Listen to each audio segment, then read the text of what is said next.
Kearing. LeCure will take it himself. Curring with a block. One Jag blocks a former Jag. Now Judah Brown on the other end, the bucket and one.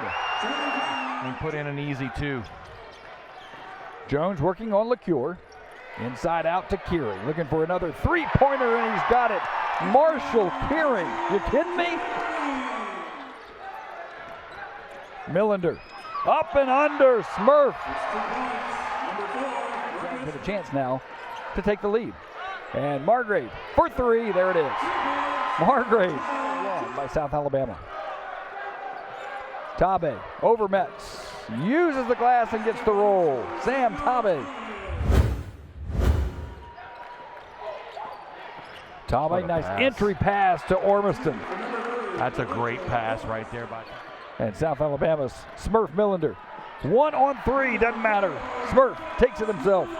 Tabe, triple teamed outside the Smurf.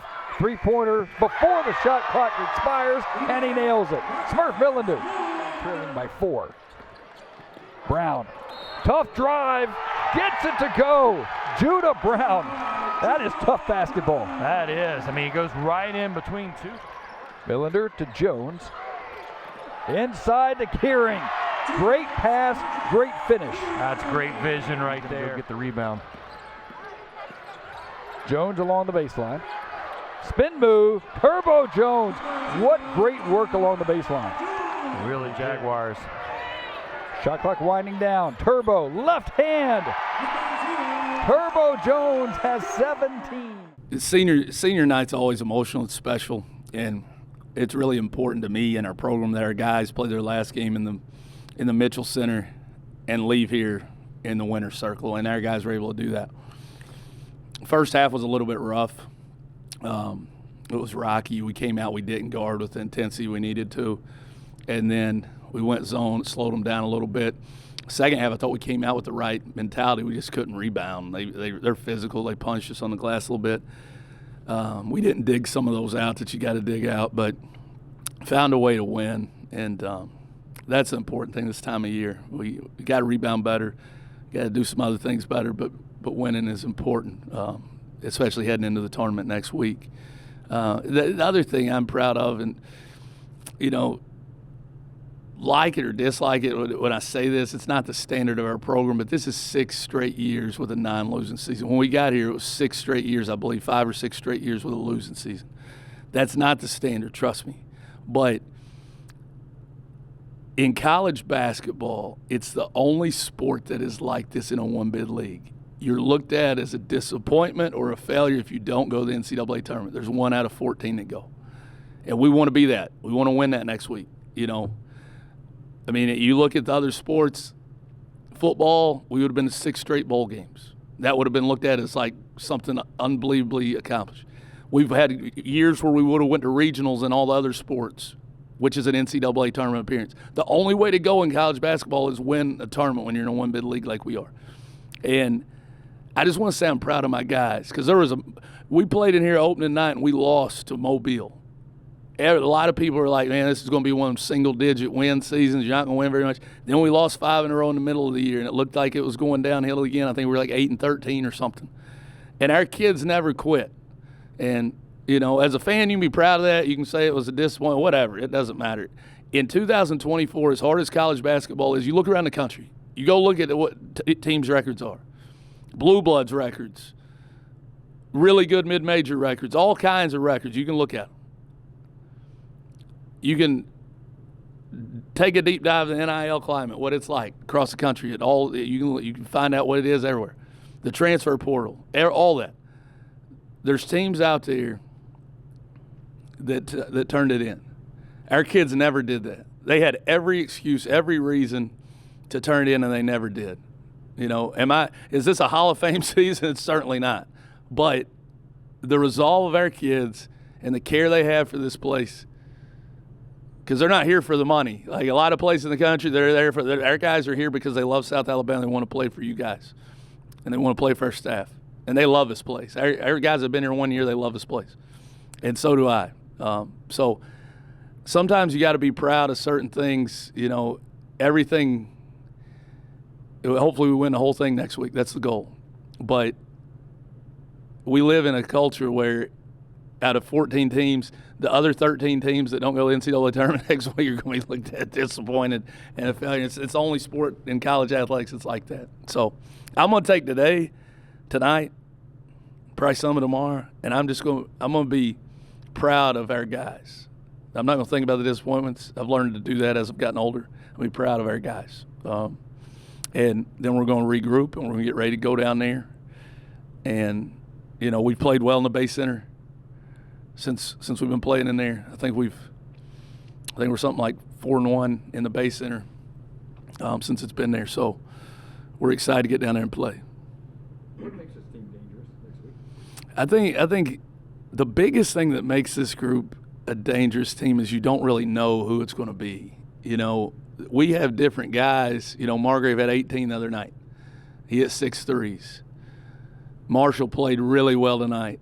Turbo popped up and hit 19. He hadn't done that in a long time. Smurf has had some big games. Gator is our leading scorer. He's due to, come out and have some big games. Samuel Tabe is playing as well as anybody in the league right now, probably. So you don't know, and I think that's going into a tournament. That's a good thing to have, is have 8 or 9 guys that you can play, and all of them are capable to go out there and help you win a ball game. And I like that about our group. And I think we're playing as well as we've played all year, and that's a credit to our guys. There's a lot of things. We have some deficiencies. I've talked about that all year. Everybody knows that watches play. But they've constantly worked on getting better, and now we've been able to see it in their play. Yeah, you're pretty much an identical spot you were last year. 16 and 15. I think you were 9 and 9. Now you're at 8 and 10. You're the 8th seed going in. It's a really kind of strange how similar it is. It is. It doesn't feel like it would be, does it? Yeah, it's it doesn't. That's what I said. It's been a long grinding year. Obviously, everything going on in my personal life with my mom and my dad, and everything that's been going on. But also our team.